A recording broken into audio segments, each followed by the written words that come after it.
Hey guys, this is Garrett McLaughlin. Today I want to take a quick look at a common error that I typically see in the Romanian deadlift or straight leg deadlift. And if you think of the straight leg deadlift, what we're trying to do, if we take the bar off the rack, bar slides down the shin, back stays nice and flat. At the bottom here, we drive through the hips to stand up tall. But one thing I'm typically or commonly see in that movement is when people come up, they tend to drive up, extend the hips, and then finish through with a lot of extension at the spine.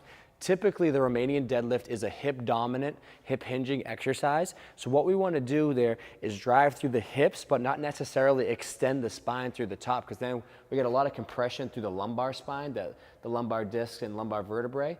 So what we want to do there specifically, think about rib cage position. I typically like to teach people rib cage position, because if we can keep our ribs in a good position, then typically that has a lot to do with the position of the spine. So specifically, muscles of the core, obliques, abdominals, and once we get those muscles firing and contracted, we get to pull this rib cage down here. So you can see if my ribs are opened up, I am in this position here, my back is extended. But if I'm in a position where I'm squeezing and pulling the rib cage down, my back flattens out. So paying attention to these muscles through the front will actually improve your position through the back. So what these muscles, they're typically referred to as anti-extension muscles, because once we're firing them, they're preventing extension of the spine because they're locking down that rib cage. So we think we're shortening that distance between the rib cage and the pelvis. So as you do the straight leg deadlift, what I want you to do is not only think about driving the hips forward, but contracting the abs to pull the rib cage down to some degree.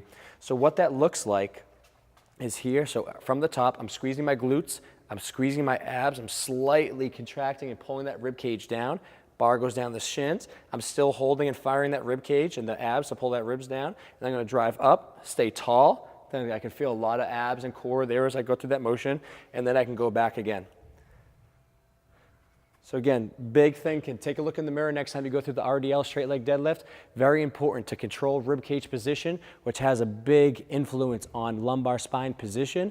Again, if you have trouble with just that simple cue of abs, pull the rib cage down, what I'm going to do next is show you a couple basic exercises, a regression from the straight leg deadlift that will take you back to the basics to help correct that position.